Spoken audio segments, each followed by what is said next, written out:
बहुत से अलग अलग तरीके अपनाता है। उसकी ज़्यादा डिटेल नहीं, एक छोटा सा उदाहरण आपके सामने हम रखना चाहते हैं।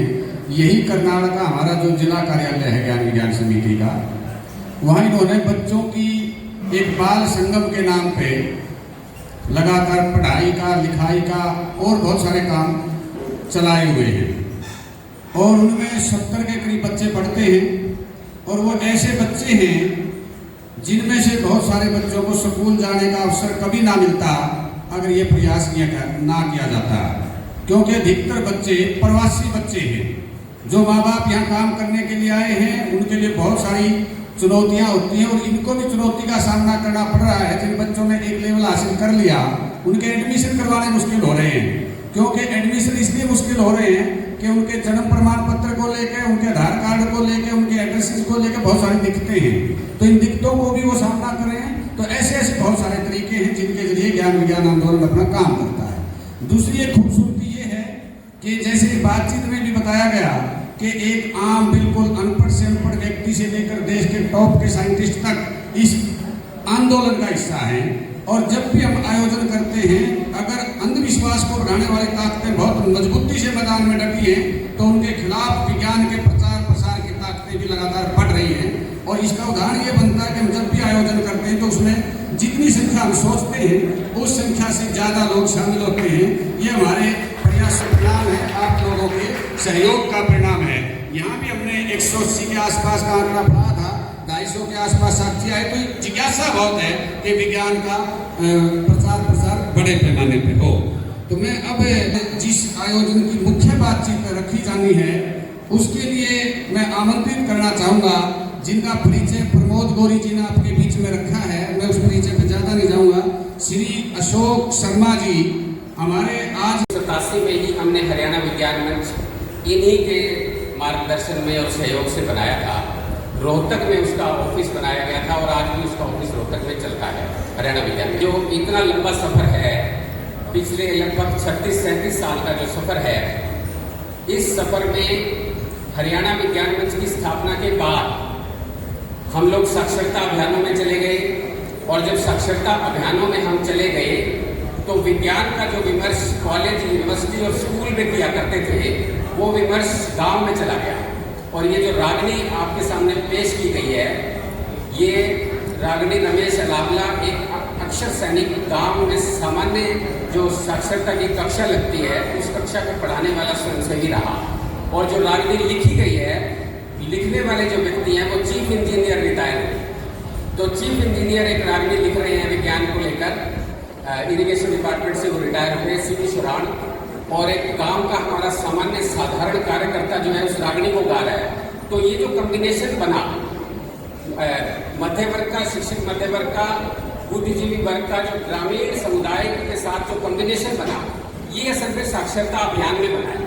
ये विज्ञान मंच के दौरान नहीं था। विज्ञान मंच के दौरान जो हम इंटेलेक्चुअल्स के बीच में रहते थे, थोड़े लोगों के बीच में रहते थे, लेकिन जैसे साक्षरता अभियान आता है तो ये पहुंच जो है वो हजारों गांवों तक पहुंच गई हरियाणा के अंदर एकदम से। ये एक प्रकार से क्वालिटेटिव चेंज जिसको हम कह सकते हैं, लीप थी, एक जंप था ये। और उसके बाद लगातार साइंटिफिक टेम्पर पे काम करते हुए बहुत सारी संस्थाएं खड़ी की गई, जिसका जिक्र मैं नहीं कर रहा हूँ यहाँ, क्योंकि विस्तार में जाने का समय नहीं है। लेकिन इतनी बात मैं जरूर कहना चाहता हूँ कि पहले 1987 में जब हमने विज्ञान मंच से सफर शुरू किया और साइंटिफिक टेम्पर की बातें शुरू की राष्ट्रीय स्तर से जुड़कर, तो उस समय के चैलेंजेस कुछ और थे। उस समय भी ये चैलेंज तो था कि PGIMS के अंदर मेडिकल कॉलेज रोहतक के अंदर एक डॉक्टर है और वो डॉक्टर जो है वो मरीज का जब ऑपरेशन करता है तो ऑपरेशन से पहले हो सकता है कि वो हवन करना चाहता हो। इस प्रकार के चैलेंजेस तो पहले भी थे। और इसका घटनाक्रम जो है ये अलग अलग फेजेस के अंदर आप देख सकते हैं। एक घटना ऐसी भी घटी, डॉक्टर दंपत्ति हैं, हस्बैंड वाइफ दोनों डॉक्टर हैं, और अपने बड़े बेटे का जो ब्लड है, मैं मतलब बिल्कुल साधारण भाषा में बताना चाहता हूँ, खून, वो छोटे बेटे को इसलिए चढ़ाया उन्होंने कि वो उसकी जो इंटेलेक्ट है वो छोटे बेटे पे ट्रांसफर हो जाएगी। और इससे हुआ ये कि वो बच्चे की डेथ हो गई। कुछ इस प्रकार की घटना हो गई। ऐसी घटनाएं तो हमारे आसपास रही। और ये जो चंद्रयान छोड़े जाते हैं, अब चंद्रयान 3 जो है, इसके जो छोड़ने वाले लोग हैं, चाहे वो के कस्तूरी रंगन साहब हैं, वो इसरो के चेयरपर्सन भी रहे, तो वो भी जाके अपनी भक्ति करके और तब उसको सैटेलाइट को छोड़ते हैं। एक डमी सैटेलाइट बनाया जाता है जो पहले मंदिर में उसकी पूजा करवाई जाती है और फिर बाद में सैटेलाइट। ये इस प्रकार का टेम्परामेंट तो सामने आया। और लेकिन 2014 के बाद एक विशेष प्रकार का शिफ्ट है, इसका जिक्र मैं जरूर यहाँ करना चाहता हूँ। वो शिफ्ट क्या है? वो शिफ्ट ये है कि जिनकी आज शहादत दिवस के अवसर पर जो ये कार्यक्रम आयोजित किया जा रहा है, all India people science network और भारत ज्ञान विज्ञान समिति 25 राज्यों में लगभग सैकड़ों जगहों के ऊपर ये कार्यक्रम आज के दिन आयोजित कर रहा है।